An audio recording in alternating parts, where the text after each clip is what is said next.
forewarned weather with Ashlee Baracy.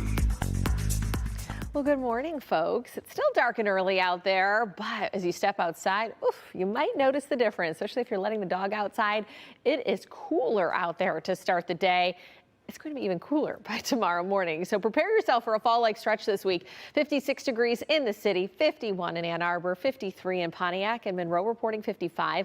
Westerly wind anywhere from about 5 to almost 10 miles per hour. There'll be a little breeze today. Winds pick up though the next couple days where we'll have some gustier conditions, but temperatures across the board are in the 50s. But we're just holding on to 50 on the nose at Howell and then 52 off towards Jackson, but 55 at Metro Airport. But you'll find those low 50s in Lapeer and Sandusky, Port Huron as well, 56 at City Airport. So today's forecast, we rise only to about 70. So 70 for the afternoon high puts us 10 degrees below average. There is a chance for an afternoon shower. I just don't want everybody to bank on seeing that rain. And if we were to hear a rumble of thunder, it'd be a non-severe storm that would develop. But otherwise, it's just going to be more of an isolated, scattered chance for today. We all do start to see those clouds thicken up as the day goes on with some of that moisture rolling in. But really, our model's only picking up those rain chances to our north. And then we'll dry things out. Can't rule out a passing shower, especially along and south of I-94 tomorrow afternoon or even into the later part of the evening before we really dry things out midweek. High pressure takes hold Wednesday, and that will be our drier day.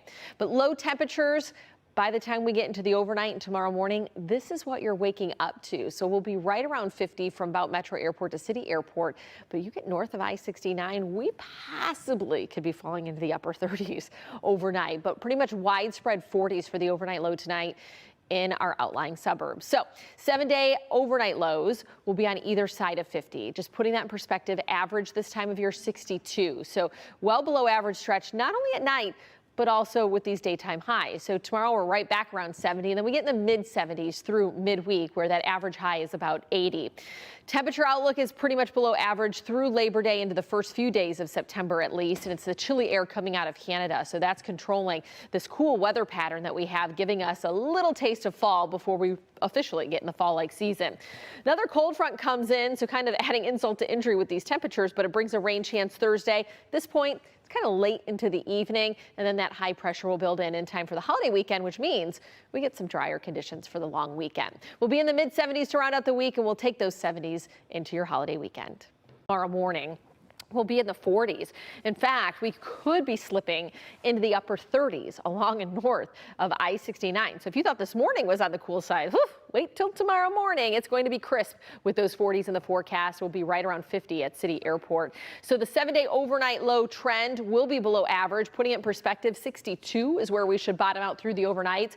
And we focus so much on those afternoon highs. I do think it's worth showing you what these overnight lows are across the area. Open the window weather for sure. In the afternoon, you're not even having to crank up the AC because today, tomorrow, 70, and then the next 2 days after that, we only rise to about 74. So average for the last week of August is about 80, and we will be staying below that average high. The temperature outlook from the Climate Prediction Center all the way through Labor Day and even a couple days beyond that, where we're looking to still be below average. And the big culprit has to do with this trough. We get waves coming out of this, and it's coming out of Canada. So that cooler air mass to our north sinking down, and we're in that trough right along the Great Lakes, and we get that cooler air from the north. We have another cold front to contend with come Thursday, and that's going to bring us another rain chance. So as that cold front sinks south out of Canada, we'll get a rain shower or two as we head in the later part of your Thursday, but high pressure will be building in behind that, and that's going to allow for some drier conditions for the long holiday weekend, which that will be nice. We'll still be below average for the holiday weekend, but at least not as cool as today. So we could get in the mid to upper 70s Saturday through Labor Day. It's fascinating. It is. Just the value, unbelievable. Well, and who's buying those? Who's spending that much? People with money. Exactly. To Clearly. burn. All I know is I'm not going to have to waste time in my basement because we don't have any Pokemon cards down here. Same. Well, a huge music star hits the biggest movie screen. Ow!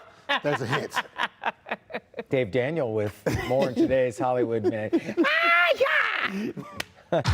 How does that not go straight to video? do they still have those? But I mean, when you see, hear those? I mean, that was like late Steven Seagal career stuff there. Like, straight to video. By the way, we have 2 more hours coming your way here on Local 4 Plus. Priya Mann is in for Nick today for Local 4 Live. Yes, and this year we could see more apple fritters and cider.